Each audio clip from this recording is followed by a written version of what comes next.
Man, know I'm a rhymers. In the tempo, I'm a gliders. Got my white M1s in the boot, but I step in the rave with sliders. Some big money finders, providers, money dividers. See man growing in the pipes. Music, it's a sound and currency talking. Ain't done much, this word just tapped up. Fans trying to work out how is he doing.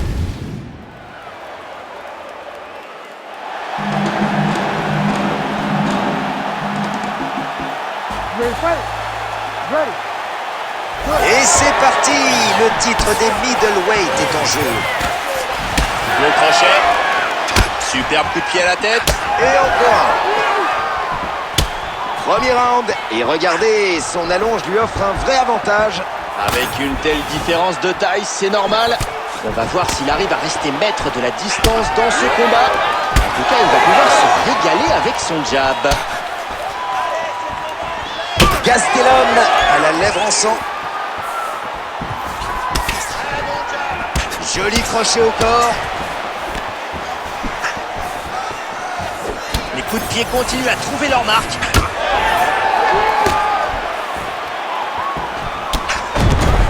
Il essaie de placer ce gauche.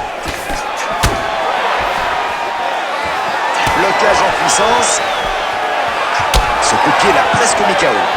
Et un autre. Beau kick.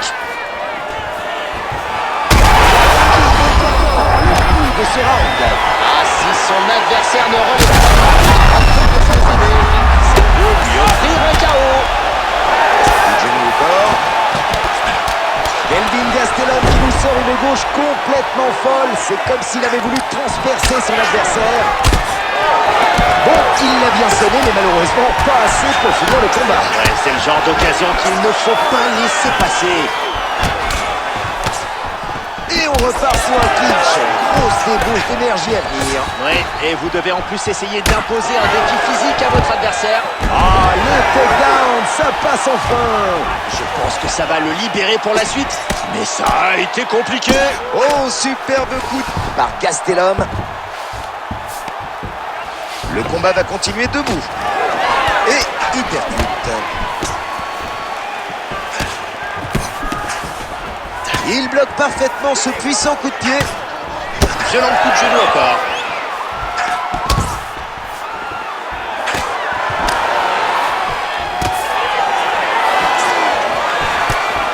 La gauche, elle est arrivée.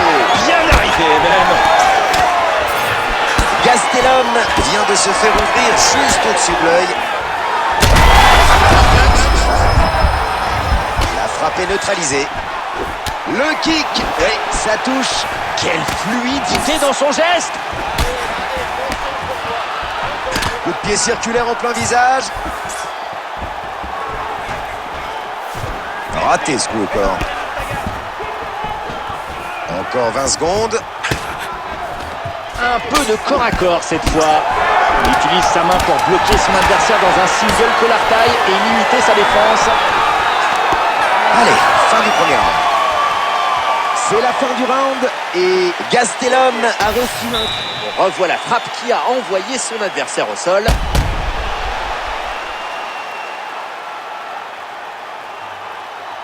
On revoit la frappe qui a causé sa chute.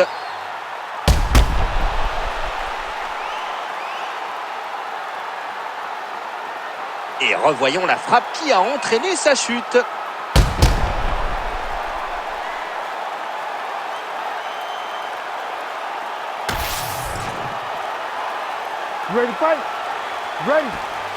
C'est reparti, deuxième round.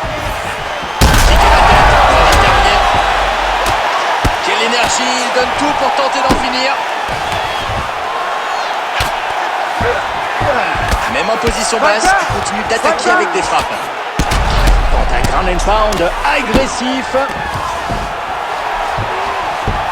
Et il est efficace en ground and pound. Mais oui, ce coup de poing a touché. Il se remet sur pied.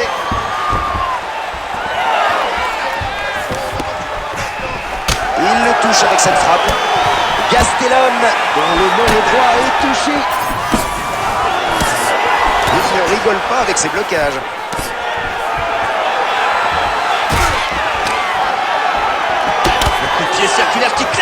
Bon, j'ai l'impression que son voyage au tapis lui a quand même fait très mal au moral. C'est sûr que c'est dur de se remotiver après ça. Est-ce qu'il aura les ressources mentales pour s'accrocher? On va voir.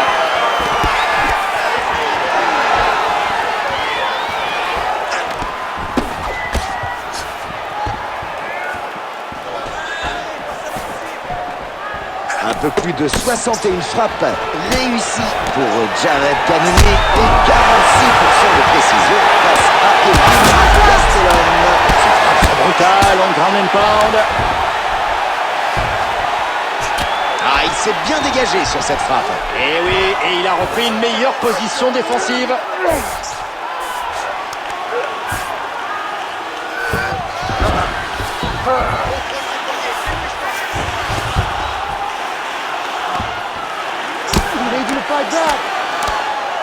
Gastelum envoie de belles attaques en position dominante.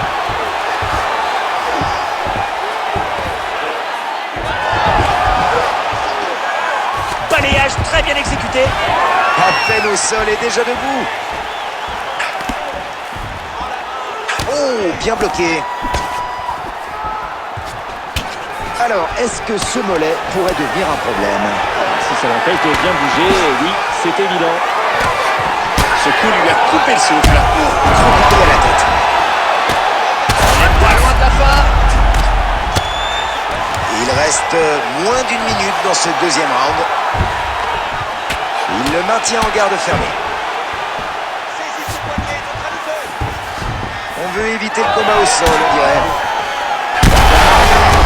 À la lèvre ouverte, et c'est pas joli.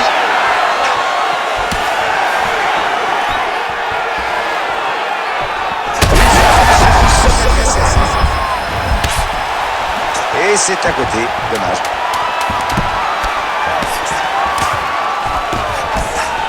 Ça y est, c'est la fin du deuxième round.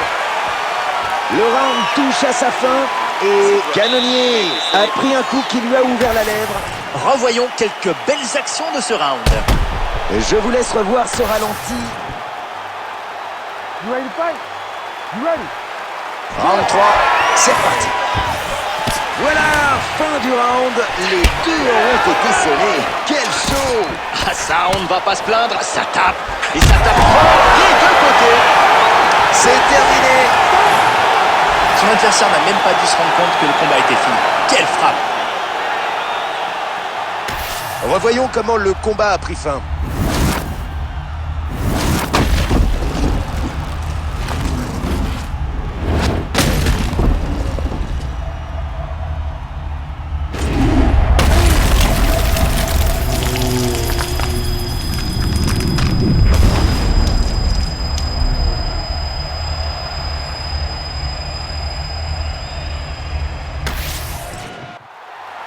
Voici Bruce Buffer qui va donner la décision.